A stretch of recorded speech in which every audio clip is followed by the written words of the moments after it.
ठीक है, जैसा कि आप जानते हैं कि हम लोग पवित्र आत्मा को जानने के इस सीरीज में हम लोग आ चुके हैं, मतलब हम आगे बढ़ रहे हैं। और इसी सीरीज में आज का जो एक महत्वपूर्ण टॉपिक है, जिसके विषय में कई सारे लोगों में बहुत सारा भ्रम है, कंफ्यूजन है, और लोग इस बात को नहीं समझकर बहुत सारी गलत शिक्षाओं में, झूठी शिक्षाओं में भी आज जीवन जी रहे हैं। और वैसा ही जो टॉपिक आज आप स्क्रीन पर देख रहे हैं, वो टॉपिक है पवित्र आत्मा का बपतिस्मा क्या है। What is the baptism of the Holi spirit. ठीक है, तो इसी के विषय में आज कुछ बातों को आपके आगे मैं रखना चाहता हूँ। पवित्र आत्मा का बपतिस्मा क्या है, ये हम सीखने वाले हैं, हम देखने वाले हैं। ठीक है, तो आज का जो मुख्य वचन जो है, जिसके आधार पर हम लोग इस शिक्षा को हम देखने वाले हैं, वो वचन ये है पहले कुरिन्थियों का 12 का 13। ठीक है, यहाँ पर पौलुस समझाता है, मैं पवित्र आत्मा की प्रेरणा से, क्योंकि हम सब ने, क्या यहूदी हो क्या यूनानी, क्या दास क्या स्वतंत्र, एक ही आत्मा के द्वारा एक देह होने के लिए बपतिस्मा लिया, और हम सबको एक ही आत्मा पिलाया गया। ठीक है, तो यहां पर पवित्र आत्मा में बपतिस्मा के बारे में और पवित्र आत्मा के पिलाने के विषय में बात हो रही है। ठीक है, इसी वचन को मैं आगे चल के और भी अच्छी तरह मैं आपको बताना की मैं कोशिश करूंगा। ठीक है, तो हो सकता है, ठीक है, हो सकता है कि आज जो शिक्षा हम ले रहे हैं या आपको जो बातें मैं बता रहा हूं, इससे आप सहमत नहीं हो या सहमत हो, ऐसी संभावना है। लेकिन मैं आपको उत्साहित करना चाहता हूं कि वचन को और आज की शिक्षा को आप परखने की कोशिश कीजिए कि क्या हम परमेश्वर के पवित्र शास्त्र के अनुसार आज इस टॉपिक की व्याख्या हम कर रहे हैं कि नहीं। ठीक है, हो सकता है कि कई सारे लोगों को पवित्र आत्मा के बपतिस्मा के विषय में भिन्न प्रकार का अनुभव हो सकता है, और उसकी मैं रिस्पेक्ट करता हूं, मैं आदर करता हूं। लेकिन बात यह है कि परमेश्वर का वचन, ठीक है, पवित्र शास्त्र हमारे जीवन का बुनियाद है। ठीक है, सच का बुनियाद, सच की नींव पवित्र शास्त्र है। ठीक है, तो इसीलिए हम लोग पवित्र शास्त्र में जो बताया गया उसी पर हम फोकस करेंगे, चाहे हमारा एक्सपीरियंस कैसा भी क्यों ना हो, क्योंकि एक्सपीरियंस मायने नहीं रखता है। सबसे जरूरी परमेश्वर का वचन ही हमको सच को सिखाता है, और वही हमारे लिए मायने रखता है, वही हमारी बुनियाद है, वही हमारी नींव है। तो आगे बढ़ने से पहले एक बात मैं आपको बताना चाहता हूं, यहां पर पवित्र आत्मा का बपतिस्मा और पवित्र आत्मा से भरे जाना, ये दो बातें अलग है। ठीक है, ये बात आपको याद रख लेना है, भूलना नहीं है। ठीक है, पवित्र आत्मा का बपतिस्मा और पवित्र आत्मा से भरे जाना, ये दो अलग अलग बातें हैं। ठीक है, और ये पवित्र आत्मा से भरे जाने के विषय में हम अगले सेशन में देखेंगे। आज के सेशन में, आज के इस संदेश में सिर्फ हम पवित्र आत्मा के बपतिस्मा के विषय में ही हम अध्ययन करने वाले। लेकिन पवित्र आत्मा के भरे जाने के विषय में भी कुछ बातों को मैं आपके आगे आज के संदेश में भी मैं रखूंगा। ठीक है, तो मैं शुरुआत करूंगा सबसे पहले पवित्र आत्मा के बपतिस्मा की परिभाषा क्या है, मतलब इसका डेफिनेशन क्या है। मैं आपको ये बात मैं पहले बताऊंगा, उसके बाद फिर हम आगे बढ़ेंगे। ठीक है, परिभाषा, पवित्र आत्मा का बपतिस्मा होता क्या है। ठीक है, इसको अगर हम डिफाइन करने की कोशिश करेंगे तो पवित्र आत्मा का बपतिस्मा वह आत्मिक कार्य है। ठीक है, ये एक आत्मिक कार्य है जिसके द्वारा प्रभु यीशु मसीह एक विश्वासी को पवित्र आत्मा में डुबोते हैं जब वह उद्धार पाता है। समझ में आ रही बात आपको? एक पापी जब मन फिराता है, पश्चाताप करके प्रभु यीशु मसीह की ओर उस पर भरोसा करके उद्धार पाता है, उसी क्षण, उसी वक्त, ठीक है, ये जो कार्य हो रहा है उसके हृदय में, जब ये कार्य हो ही रहा है तभी प्रभु यीशु जो पवित्र आत्मा से बपतिस्मा देता है, प्रभु यीशु क्या करते हैं, उस विश्वासी को पवित्र आत्मा में डुबोते हैं और ये एक आत्मिक कार्य है। तो इस क्रिया के द्वारा विश्वासी प्रभु यीशु मसीह के साथ और मसीह की देह जो कि कलीसिया है, जो चर्च है, ठीक है, मसीह की देह के साथ एक हो जाता है। ठीक है, इस पवित्र आत्मा के बपतिस्मा के द्वारा, ध्यान से सुनिए, ठीक है, ये बात बहुत ही जरूरी है। पवित्र आत्मा के बपतिस्मा के द्वारा क्या होता है, एक विश्वासी प्रभु यीशु मसीह के साथ और कलीसिया के साथ जो प्रभु यीशु मसीह की देह है, एक हो जाता है और पवित्रता, सेवा और गवाही के जीवन के लिए सामर्थ को पाता है। ठीक है, पवित्र जीवन जीने के लिए, परमेश्वर की सेवा करने के लिए और प्रभु के लिए गवाह बनने के लिए, गवाही जीवन जीने के लिए वो सामर्थ को पाता है। तो संक्षेप में अगर हम पवित्र आत्मा के बपतिस्मा की अगर परिभाषा हम लिखे या जाने तो ये रहा आपके आगे पवित्र आत्मा के बपतिस्मा की परिभाषा। ठीक है, इसको और हम ब्रेक डाउन करके और हम देखने वाले हैं कि ये क्या है और ये कैसे वचन में हमको सिखाया गया है। देखिए, नए नियम में पवित्र आत्मा के बपतिस्मा का उल्लेख पता है कितने बार हुआ है? पवित्र आत्मा के बारे में नए नियम में कितने बार, मतलब पवित्र आत्मा के बपतिस्मा के बारे में जहां जहां पवित्र आत्मा के बपतिस्मा के विषय में लिखा गया है, कुल मिलाकर हम नए नियम में 7 बार हम देख पाते हैं, 7 बार देख पाते हैं भिन्न भिन्न जगहों में। और विशेषकर हम प्रेरितों के काम की जो पत्री है, इस किताब में हम पवित्र आत्मा के बपतिस्मा के विषय में हम देख पाते हैं अधिकतर। तो कुछ बातें मैं आपके आगे रखना चाहता हूं जहां जहां हम इस पवित्र आत्मा के बपतिस्मा के बारे में लिखा गया है और उससे हम क्या सीख पाते हैं, क्योंकि यह हमारे लिए जरूरी है इस सिद्धांत को, पवित्र आत्मा के बपतिस्मा के सिद्धांत को जानने के लिए। तो सबसे पहले हम देखते हैं बपतिस्मा देने वाला यूहन्ना। ठीक है, बपतिस्मा देने वाला यूहन्ना, जॉन द बैप्टिस्ट ने पवित्र आत्मा के बपतिस्मा की भविष्यवाणी की। मत्ती का 3 उसका 11, 3 का 11 बपतिस्मा देने वाला जो यूहन्ना है वो ये कहता है, मैं तो पानी से तुम्हें मन फिराव का बपतिस्मा देता हूं, परंतु जो मेरे बाद आने वाला है वह मुझसे शक्तिशाली है, मैं उसकी जूती उठाने के योग्य नहीं, वह तुम्हें पवित्र आत्मा और आग से बपतिस्मा देगा।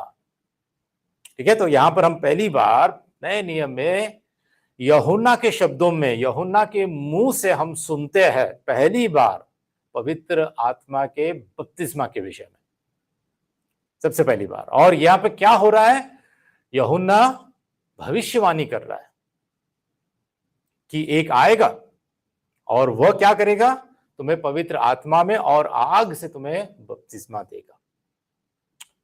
तो यहां पर हम देखते हैं कि अगर आप यूहन्ना के बारे में जानते हो, यूहन्ना की सेविकाई की, उसकी यूहन्ना की मिनिस्ट्री के बारे में अगर आप जानते हो, तो यूहन्ना की सेविकाई यही थी कि वह लोगों को मन फिराव के बपतिस्मा के लिए बुला रहा था।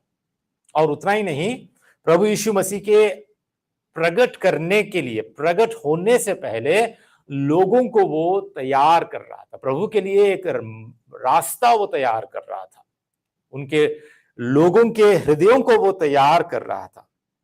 और उसकी सेविकाई ये थी कि प्रभु यीशु मसीह जो आने वाला मेमना था, संसार के सारे बोझ को उठाने वाला जो मेमना था, उस मेमने को प्रकट करे, उस मेमने को आगे रखे। और इतना ही नहीं, वो भविष्यवाणी करके ये कहता है कि प्रभु यीशु मसीह, जब तक ये बात यूहन्ना कही थी मत्ती के 3 में, प्रभु अभी तब तक प्रकट नहीं हुआ था, पब्लिकली समाज में प्रभु यीशु मसीह प्रकट नहीं हुआ था, और यूहन्ना ये बातें कहता है। और खासकर जब यूहन्ना ये कहता है वह तुम्हें पवित्र आत्मा और आग से बपतिस्मा देगा, मतलब वो कह रहा है कि यहां पर पवित्र आत्मा में बपतिस्मा किसके लिए है? जो पापी है, मन फिराता है, प्रभु यीशु मसीह पे विश्वास करता है, उसके लिए पवित्र आत्मा का बपतिस्मा है, जिसके द्वारा यह पापी अब एक विश्वासी हो जाता है और प्रभु यीशु मसीह और उसकी देह में, कलीसिया में यह जुड़ जाता है। लेकिन अब दूसरी बात यहां पर है जो कि आग से बपतिस्मा, पता है ये किसके लिए?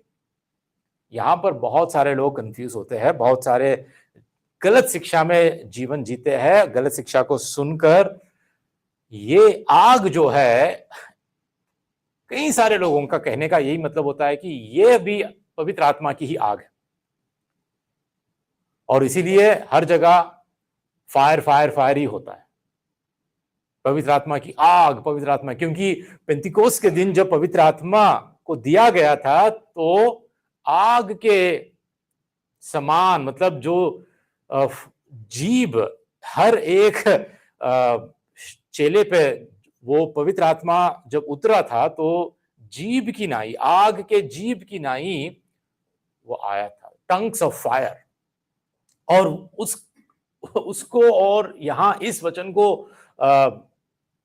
इन दोनों की तुलना करते हुए कई लोगों का मानना यह होता है कि यहां पर जो आग से बपतिस्मा है वो भी पवित्र आत्मा के आग से बपतिस्मा हो सकता है। इस रीति से इस वचन का अनुवाद करते हैं, लेकिन यहां पर वो बिल्कुल भी ये बात सही नहीं है। यहां पर जो आग है, ठीक है, पहली बात मैंने ये बताया कि पवित्र आत्मा का बपतिस्मा उन पापियों के लिए है जो विश्वास करके प्रभु यीशु मसीह पर अपना मन फिराकर प्रभु के पास आते हैं। पवित्र आत्मा का बपतिस्मा उनके लिए है। और आग का बपतिस्मा किसको दर्शाता है पता है? ये परमेश्वर के न्याय को दर्शाता है। और ये आग का बपतिस्मा उनके लिए है जो पापी मन नहीं फिराते हैं, जो प्रभु यीशु मसीह पर विश्वास नहीं करते। तो यहां पर 3 प्रकार के बपतिस्मा हम देख पा रहे हैं। एक तो यूहन्ना जल से बपतिस्मा दे रहा है ना, बैप्टिज्म इन द वाटर। और ये बपतिस्मा किसके लिए है? मन फिराव का बपतिस्मा यहां पर यूहन्ना दे रहा है। और फिर यूहन्ना भविष्यवाणी कर रहा है इस बपतिस्मा की, पवित्र आत्मा के बपतिस्मा, जो कि विश्वासी को कलीसिया में एक भाग की तरह शामिल करता है, प्रभु यीशु मसीह की देह से जोड़ देता है। और फिर आग की बपतिस्मा, आग से बपतिस्मा, जो कि एक अविश्वासी को, जो मन नहीं फिराता है, उसके न्याय के विषय में यह बात हो रही है। आगे बढ़ते हैं। दूसरी बात मैं ये बताना चाहता हूं पवित्र आत्मा के बपतिस्मा के विषय में। यीशु मसीह शिष्यों को पवित्र आत्मा के बपतिस्मा के लिए तैयार करता है। जब यीशु मसीह धरती पर अपने चेलों के साथ था तो वह पवित्र आत्मा के बपतिस्मा के विषय में चेलों को उसने तैयार किया है। और यही बात हम प्रेरितों के काम 1 अध्याय उसके 4 से 8 तक हम जब पढ़ेंगे तो हम जान पाएंगे कि 8 से 4 पदों में ऐसा लिखा है, और चेलों से मिलकर प्रभु यीशु मसीह चेलों से मिलकर उन्हें आज्ञा दी, यरूशलेम को ना छोड़ो, परंतु पिता की उस प्रतिज्ञा के पूरे होने की प्रतीक्षा करते रहो जिसकी चर्चा तुम मुझसे सुन चुके हो। क्योंकि यूहन्ना ने तो पानी से बपतिस्मा दिया है, परंतु थोड़े दिनों के बाद तुम पवित्र आत्मा से बपतिस्मा पाओगे। अतः उन्होंने इकट्ठे होकर उससे पूछा, हे प्रभु, क्या तू इसी समय इस्राएल का राज्य पुनः स्थापित करेगा? उसने उनसे कहा, उन समयों या कालों को जानना जिनको पिता ने अपने ही अधिकार में रखा है तुम्हारा काम नहीं, परंतु जब पवित्र आत्मा तुम पर आएगा तब तुम सामर्थ पाओगे, और यरूशलेम और सारे यहूदिया और सामरिया में और पृथ्वी के छोर तक मेरे गवाह होंगे। यहां पर प्रभु यीशु मसीह क्या कर रहे हैं? चेलों से बातचीत करते हुए, उनको आज्ञा देते हुए अब उनको ये कह रहे हैं कि तैयार रहो। प्रभु यीशु मसीह तैयारी अपने अपने चेलों को तैयार कर रहे हैं कि यरूशलेम को छोड़ो मत, वेट करो, इंतजार करो, उस पिता की उस प्रतिज्ञा के पूरे होने की प्रतीक्षा करो। और ये क्या है? पवित्र आत्मा का आना, पवित्र आत्मा का बपतिस्मा। ठीक है, तो इसके लिए प्रभु यीशु मसीह चेलों को तैयार कर रहे थे। लेकिन एक बहुत ही इंटरेस्टिंग बात यहां पर यह है, अगर यदि आप प्रभु यीशु मसीह के जीवन काल, जो पृथ्वी पर जब वो थे, उनके जीवन काल, उनकी सेविकाई, उन्होंने जो कुछ जीवन जिया है, अगर हम पढ़ते हैं प्रभु के वचन में, तो वहां पर हम देख पाते हैं कि प्रभु ने प्रचार किया, है ना, उपदेश दिया, बड़ी अच्छी बातें बोली और अनंत जीवन की बातें भी उसने कही। इतना ही नहीं, प्रभु यीशु मसीह ने दुष्ट आत्माओं को निकाला, है ना, रोगियों को चंगा किया, जो पापी व्यक्ति थे, पश्चाताप जब उन्होंने किया, उनको उसने बचाया भी, और फरीसियों को फटकार लगाया। और इतना ही नहीं, अपने चेलों को बुलाया और उनको अपने शिष्य बनाया, है ना। अब बात यह है कि प्रभु यीशु मसीह ने ये सब कुछ किया, लेकिन कभी भी एक बार भी अपने जीवन काल में, पृथ्वी के जीवन काल में, प्रभु यीशु मसीह एक बार भी किसी को भी पवित्र आत्मा से बपतिस्मा नहीं दिया, कभी भी नहीं दिया। अगर पवित्र शास्त्र में कहीं लिखा है कि प्रभु यीशु मसीह ने अपने जीवन काल में किसी को पवित्र आत्मा से बपतिस्मा दिया है, अगर आप पढ़ोगे कहीं तो मुझे बताना। लेकिन मैं जितना जानता हूं, कहीं पर भी अपने जीवन काल में प्रभु यीशु मसीह ने पवित्र आत्मा से किसी को भी बपतिस्मा नहीं दिया। क्यों? क्योंकि अभी उसका वक्त नहीं आया था, वक्त नहीं आया था। क्रूस पर प्रभु यीशु मसीह का कार्य अभी तक समाप्त नहीं हुआ था, और कलीसिया की स्थापना नहीं हुई थी, और पवित्र आत्मा अभी तक आया नहीं था। ये सब कुछ अभी नहीं हुआ था। लेकिन इससे पहले प्रभु ने एक काम किया, उसने अपने चेलों को तैयार किया।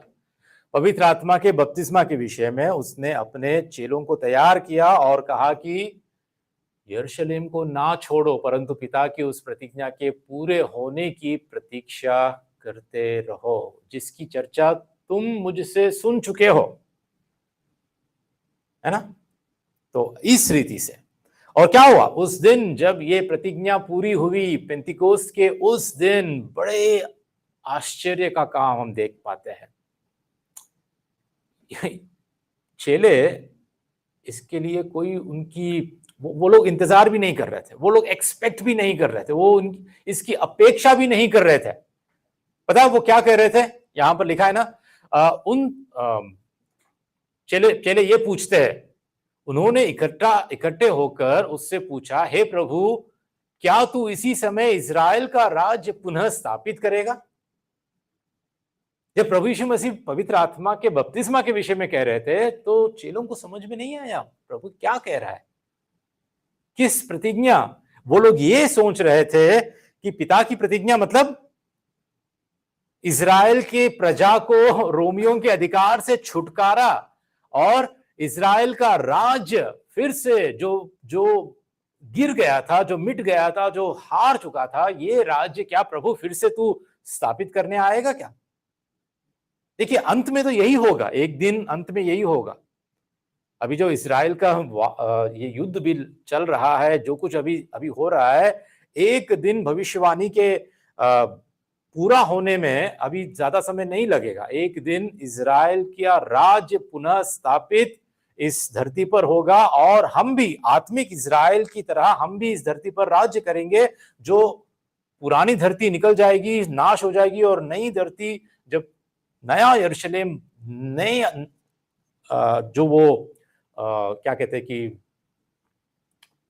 द न्यू सिटी, एक नया शहर जब आएगा तब हम भी इजराइल के साथ हम राज्य करेंगे।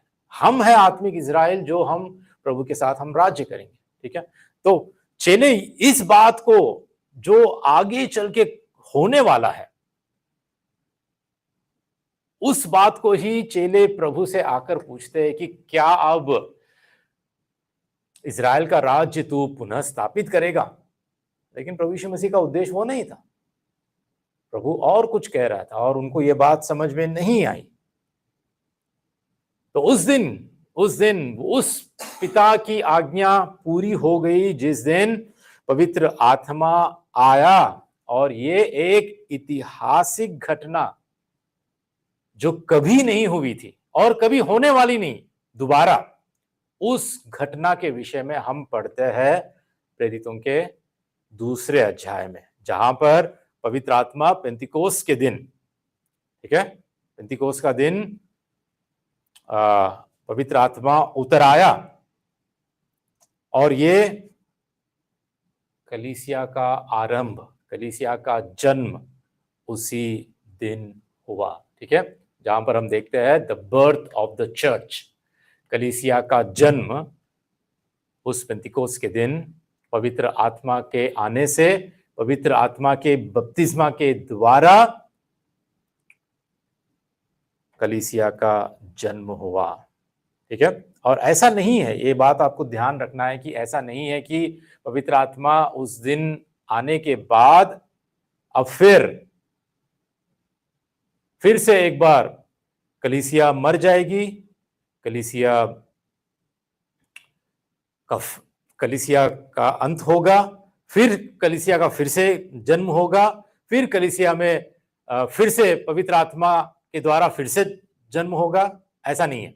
ये ऐतिहासिक घटना, एक अनोखी घटना जो एक बार हुई है और फिर कभी नहीं होने वाली है, क्योंकि पवित्र आत्मा हमेशा के लिए आ गया है, पवित्र आत्मा हमको हमेशा के लिए दिया गया है।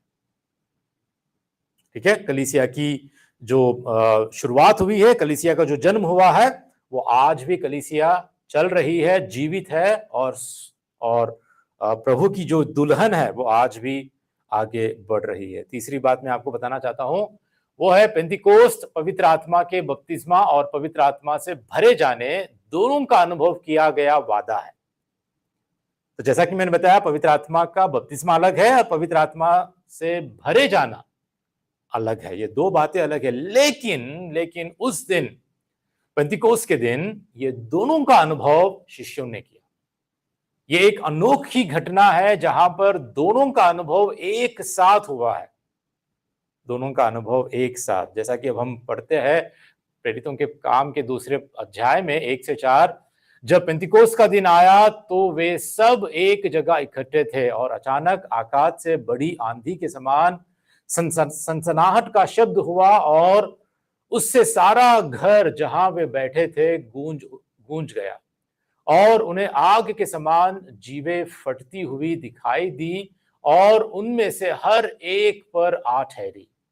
अब देखिए क्या यहां पर क्या लिखा है, और वे सब, क्या लिखा है, पवित्र आत्मा से भर गए, और वे सब पवित्र आत्मा से भर गए, और जिस प्रकार आत्मा ने उन्हें बोलने की सामर्थ्य दी वे अन्य अन्य भाषा बोलने लगे। तो यहां पर प्रभु यीशु मसीह ने चेलों को तैयार किया पहले अध्याय में कि पवित्र आत्मा आएगा, पवित्र आत्मा से तुम्हारा बपतिस्मा होगा और तुम सामर्थ्य पाओगे, और फिर ये दूसरे अध्याय में इसकी ये भविष्यवाणी की पूर्ति होते हुए हम देखते हैं कि भविष्यवाणी अब पूरा हो रहा है यहां पर, और पवित्र आत्मा आया है और वचन कहता है अब क्या है, ये वे सब पवित्र आत्मा से भर गए। तो यहां पर बपतिस्मा भी हुआ है और पवित्र आत्मा से भरना भी यहां पर हुआ है। तो यहां पर दो बातों को हम देखते हैं, और ये अलौकिक अनोखी घटनाएं इतिहास में घटी है जो कि हम यहां पर पढ़ पा रहे हैं। ठीक है, यहां पर पवित्र आत्मा के बपतिस्मा के द्वारा कलीसिया का जन्म हुआ है और विश्वासी प्रभु यीशु मसीह की देह से जुड़ गए हैं। और इसीलिए जब चौथा पद यहाँ पर 2 का 4 पद हम देखते हैं, और वे सब पवित्र आत्मा से भर गए और जिस प्रकार आत्मा ने उन्हें बोलने की सामर्थ्य दी, वे अन्य अन्य भाषा बोलने लगे। ये अन्य अन्य भाषा जब वो बोलने लगे, यहां पर हमको फर्क देखना चाहिए कि क्या अंतर है पवित्र आत्मा के बपतिस्मा में और पवित्र आत्मा के भरे जाने में। जब वो भरे गए तब उन्होंने अन्य अन्य भाषाओं में बोलने लगे। ठीक है, तो पवित्र आत्मा का बपतिस्मा इन चेलों को मसीह की देह से एक किया है, और साथ ही साथ जब पवित्र आत्मा से ये भरपूर हुए या भरे गए, इसका चिन्ह अन्य अन्य भाषाओं में बोलने के द्वारा वहां पर प्रकट हुआ। और ये जो अन्य अन्य भाषा है, ये कोई ना समझ आने वाली भाषा नहीं है, अज्ञात भाषा नहीं है। ये भाषा है जो उन्होंने बोली। अगर आप पूरा अध्याय पढ़ोगे तो वहां पर जो भी यहूदी लोग अन्य जगहों से आए, वे आश्चर्य हो रहे थे। उनको आश्चर्य हो रहा था कि ये हमारी बोली कैसे बोल रहे हैं। तो ये भाषा है, ये अन्य भाषा है, कोई अज्ञात भाषा नहीं थी, ये ज्ञात भाषाएं थे। और ये ध्यान रखना महत्वपूर्ण है कि मसीह के शरीर में बपतिस्मा लेने वाले सभी लोगों ने उस तरह से अन्य भाषाओं का अनुभव नहीं किया,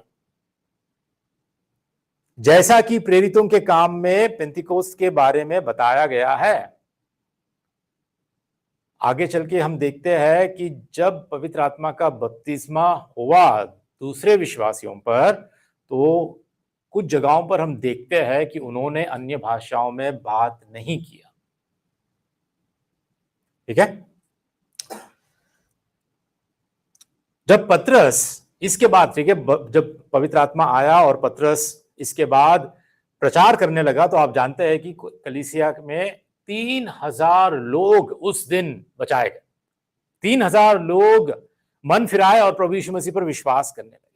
और जब पतरस प्रचार करने लगा, पहली बार सुसमाचार को सुनाने लगा, तो उनके हृदय छिद गए और वह पवित्र आत्मा के ही द्वारा मनाए गए और उनका पवित्र आत्मा में बपतिस्मा भी हुआ।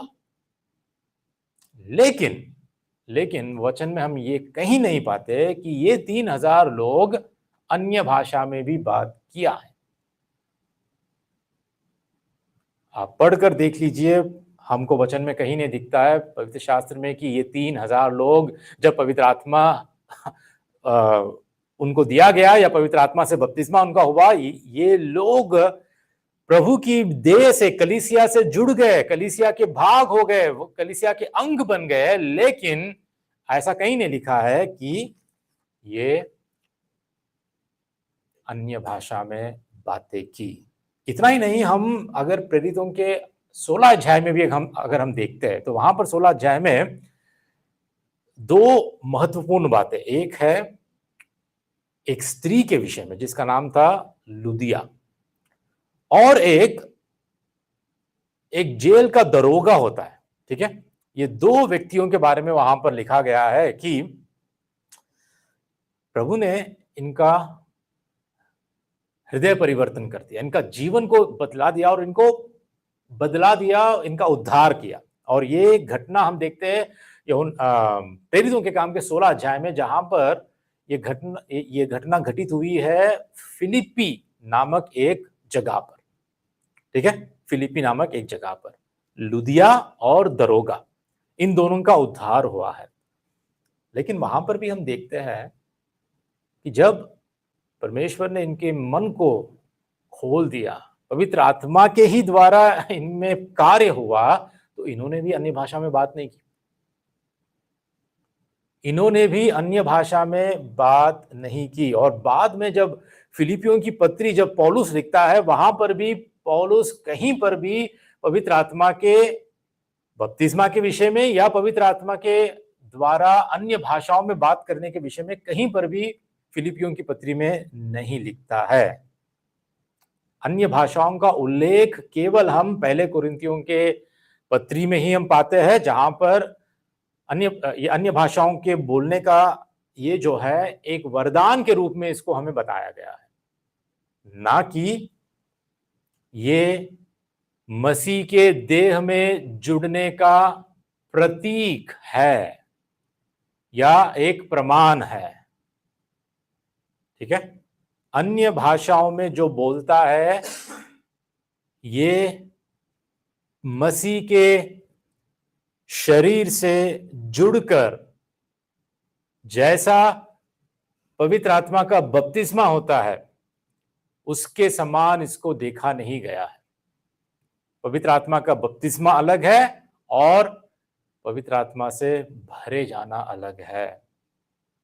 ठीक है, तो पवित्र आत्मा का बपतिस्मा का प्रतीक अन्य भाषाओं में बोलना नहीं है। पवित्र आत्मा का बपतिस्मा का सबूत अन्य भाषाओं में बोलना नहीं है, क्योंकि हमने देखा लुदिया जो स्त्री थी और दरोगा और अन्य जगहों पर भी हमने देखा है कि जब पवित्र आत्मा के द्वारा लोग उद्धार पाए उन्होंने अन्य भाषा नहीं बोली।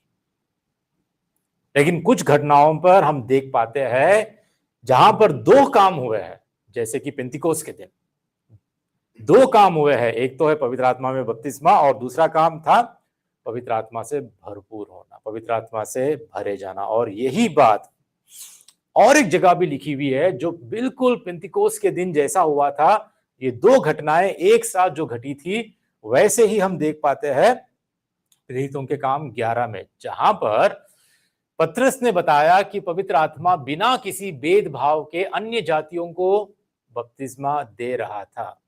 अभी तक केवल और केवल सिर्फ यहूदियों पर ही पवित्र आत्मा उतरा था, सिर्फ यहूदियों को ही पवित्र आत्मा में बपतिस्मा दिया गया था। लेकिन अब क्या हो रहा है यहां पर?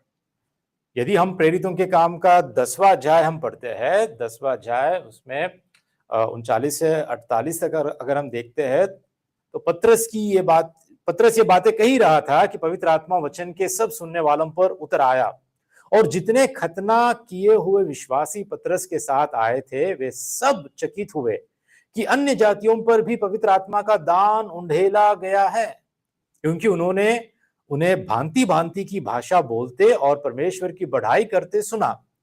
इस पर पतरस ने कहा, क्या अब कोई इन्हें जल से रोक सकता है कि ये बपतिस्मा ना पाए जिन्होंने हमारे समान पवित्र आत्मा पाया है?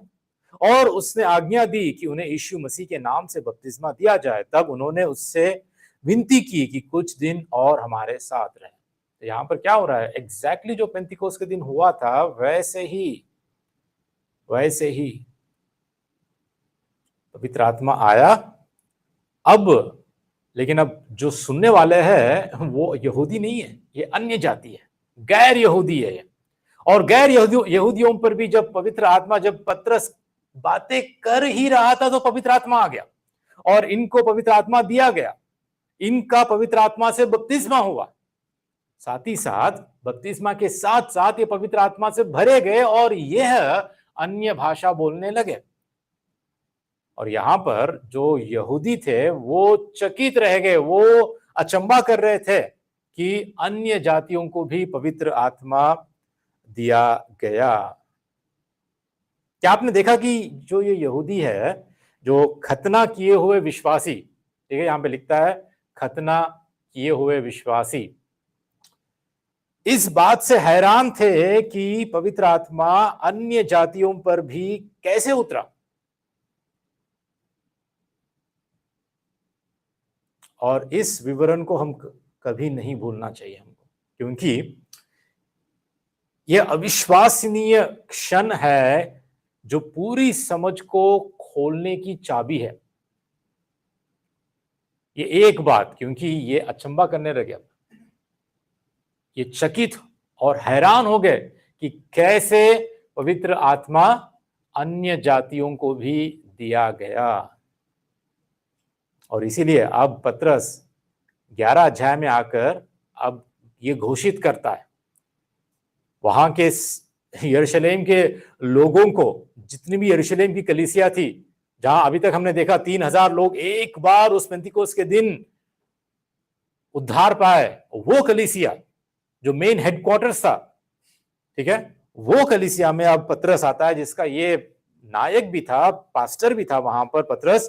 तो वो आकर कहता है कि देखो भाई, मैं कैसरिया में था और कुर्नेलियुस नामक एक व्यक्ति और उसका सारा घराना, ये जो अन्य जाति थे, ये यहूदी नहीं थे, उन पर भी पवित्र आत्मा उतरा और उनको बपतिस्मा मिला पवित्र आत्मा से, और पवित्र आत्मा से वो भरे गए और वो अन्य भाषाओं में बात करने लगे। ऐसा क्यों परमेश्वर ने किया?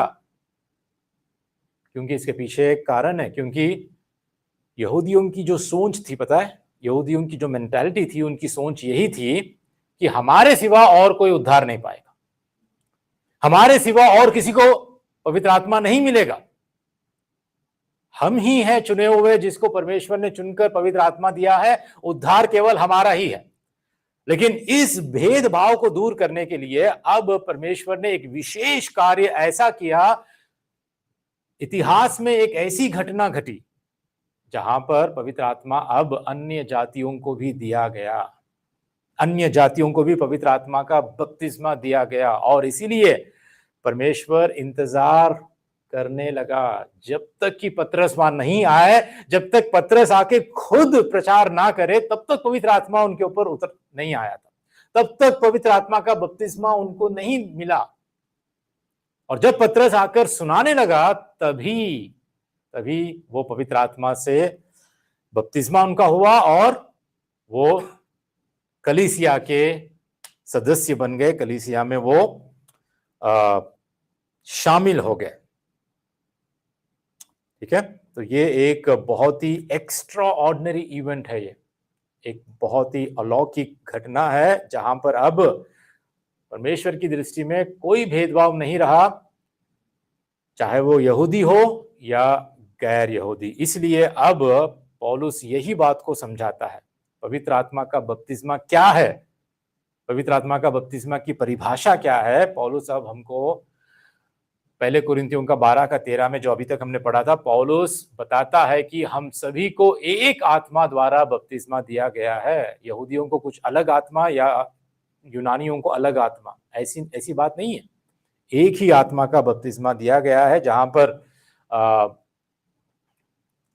पहले कुरिन्थियों का 12 का 13 पौलुस ऐसे लिखता है, क्योंकि हम सब ने, क्या यहूदी हो क्या यूनानी, क्या दास क्या स्वतंत्र, क्या ही आत्मा के द्वारा, एक ही आत्मा के द्वारा एक देह होने के लिए बपतिस्मा लिया और हम सबको एक ही आत्मा पिलाया गया। अब कोई भेदभाव नहीं है, अब कोई भेदभाव नहीं है यहूदियों और गैर यहूदी, कोई दास या कोई स्वतंत्र, अब सब में पवित्र आत्मा निवास करता है। हर एक सच्चा विश्वासी अब पवित्र आत्मा का मंदिर है।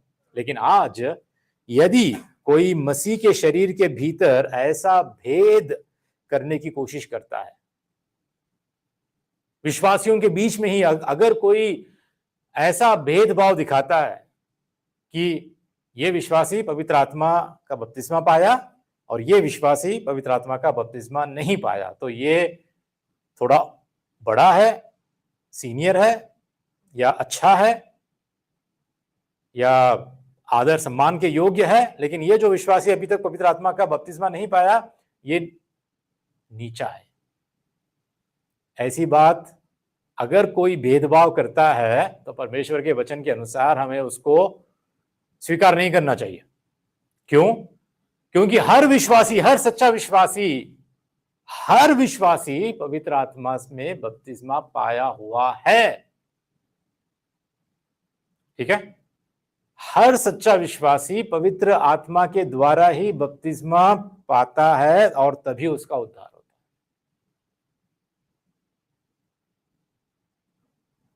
ये बात हमें जानना जरूरी है, क्योंकि आजकल ऐसी शिक्षा बहुत हो रही है, ऐसी शिक्षा जहां पर लोगों को ये समझाया जाता है कि पहले तुम विश्वासी हो जाते हो और उसके बाद फिर तुम्हें इंतजार करना पड़ेगा, वेट करना पड़ेगा पवित्र आत्मा के बपतिस्मा के बारे में।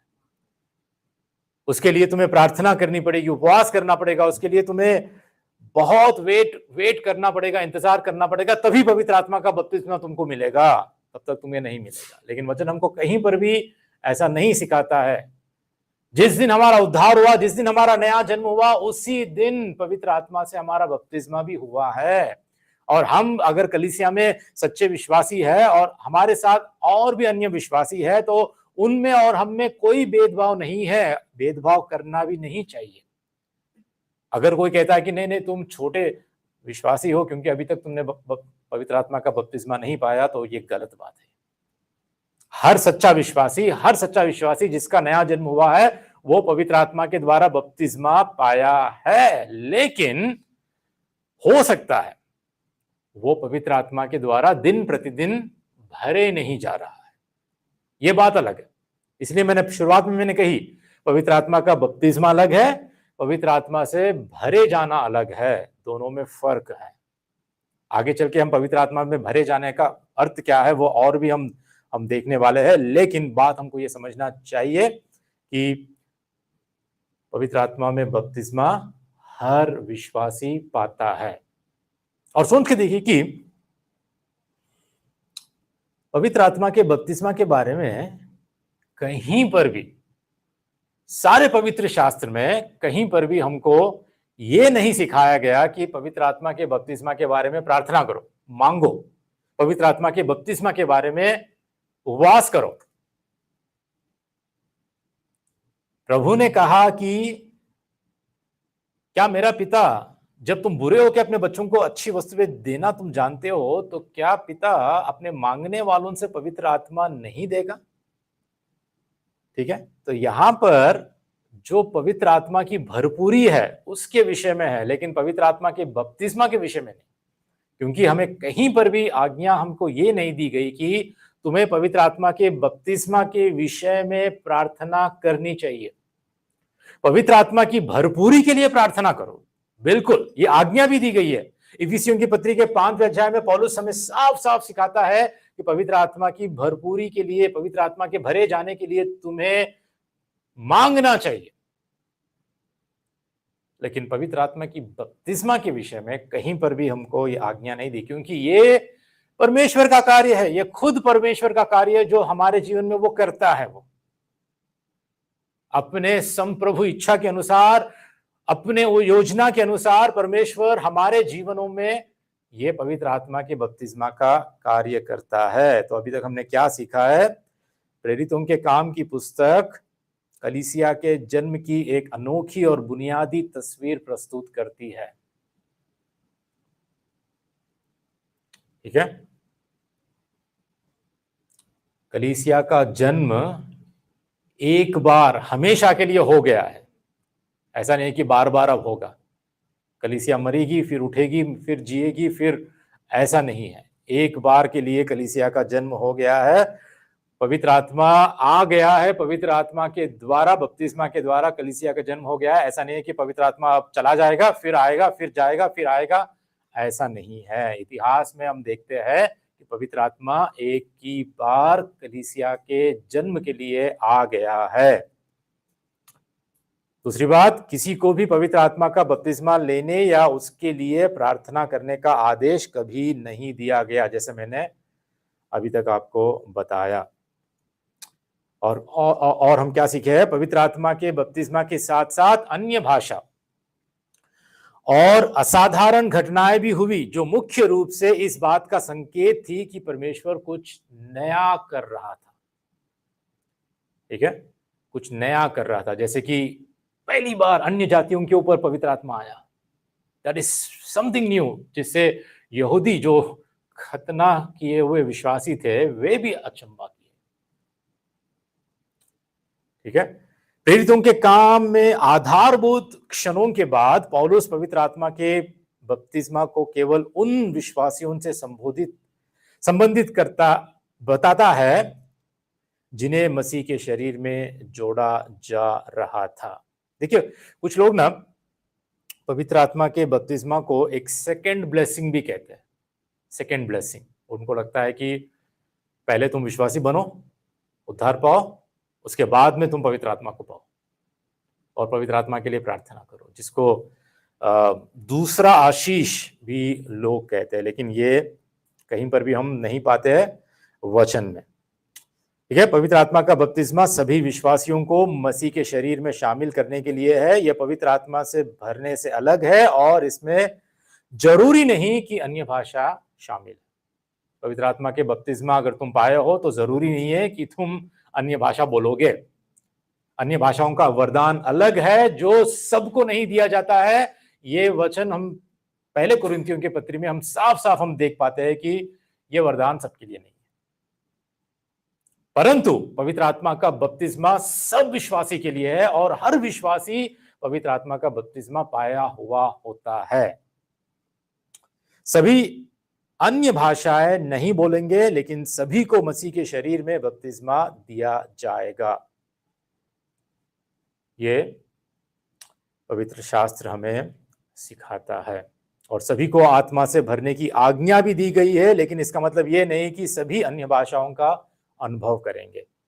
तो तीन बातें यहां पर जो अक्सर थियोलॉजियंस बताते हैं। सबसे पहले जो बपतिस्मा देने वाला यूहन्ना और खुद प्रभु यीशु मसीह, ठीक है, जो बातें उन्होंने कही वो एक एक्सपेक्टेशन, एक भविष्यवाणी, अपेक्षा करने वाली बातें थी और ये भविष्यवाणी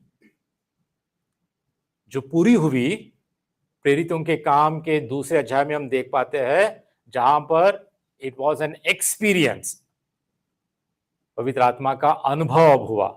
और फिर पौलुस जो अभी बातें बता रहा था, दिस वॉज द एक्सप्लेनेशन।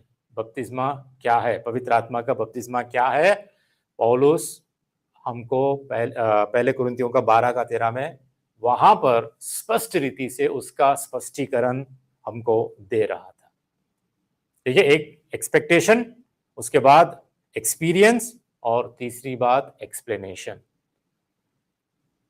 यहां पर हमको इन बातों को समझना जरूरी है। तो फिर से हम देखेंगे इसका डेफिनेशन क्या है, परिभाषा क्या है, पवित्र आत्मा का बपतिस्मा का मतलब क्या है।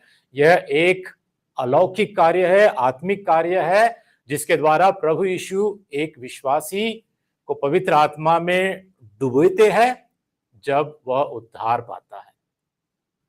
ठीक है, और इसका मुख्य उद्देश्य क्या है, पवित्र आत्मा के बपतिस्मा का उद्देश्य क्या है। यह क्रिया के द्वारा विश्वासी, सबसे पहली बात, वो मसीह के साथ एक हो जाता है और मसीह की देह जो कलीसिया है उसके साथ एक हो जाता है, और साथ ही साथ पवित्रता, सेवा और गवाही के जीवन के लिए उसको सामर्थ्य मिलती है। अब वो पुराना मनुष्य नहीं, अब वह मसीह में नई सृष्टि है। ठीक है, तो हमें क्या करना चाहिए, हमें याद रखना चाहिए कि पवित्र आत्मा का बपतिस्मा मनुष्यों की ओर से नहीं है। अगर कोई पवित्र आत्मा का बपतिस्मा पालो पालो कह के तुम्हारे ऊपर हाथ रखकर प्रार्थना करता है, तो ये कोई मनुष्य द्वारा आने वाली बात नहीं है, मनुष्य द्वारा हमें दी जाने वाली बात नहीं है। ये केवल और केवल प्रभु यीशु है जो हमें पवित्र आत्मा में बपतिस्मा देता है। क्योंकि यूहन्ना ने क्या कहा, वो आने वाला है जो तुम्हें पवित्र आत्मा से और आग से बपतिस्मा देगा। सब कुछ प्रभु यीशु मसीह के हाथ में है। बपतिस्मा देने वाला वही है, पास्टर नहीं, कोई इंसान नहीं। ठीक है, ये बात हमको समझना जरूरी है। हर विश्वासी जब वो उद्धार पाता है तो वो पवित्र आत्मा का बपतिस्मा पाता है और कलीसिया का सदस्य, कलीसिया का भाग हो जाता है। प्रभु यीशु मसीह की दुल्हन है, प्रभु यीशु मसीह की जो देह है उसका भाग हो जाता है। और यदि आप सच्चे विश्वासी है तो आपने पवित्र आत्मा का बपतिस्मा पाया है। इसलिए हमें अपने आप को जांच लेना चाहिए कि क्या सच में हम पवित्र आत्मा का बपतिस्मा हमने पाया, क्या हम सच में सच्चे विश्वासी है या नहीं है। ठीक है, और अंत में बस एक बात कहकर मैं समाप्त करना चाहता हूं कि पवित्र आत्मा से भरे जाना ये बात अलग है, जिसको हम अगले हफ्ते आने वाले सेशन में हम देखने वाले हैं। चलिए, प्रभु हमारी मदद और सहायता करे, इन बातों को हम ध्यान में रखें और भ्रम में ना पड़े, किसी भ्रम में, किसी झूठी शिक्षा में हम ना पड़े और उससे हम बचे रहे। क्योंकि आजकल बहुत कुछ सही शिक्षा ना होने के कारण शास्त्र को सही रीति से इसकी व्याख्या नहीं करने के कारण पवित्र आत्मा के विषय में बहुत सारी गलत शिक्षाएं हैं, गलत अनुभव हो रही है और लोग भ्रम में जी रहे हैं। प्रभु हमारी मदद करे, सहायता करे। चलिए हम लोग खड़े हो जाएंगे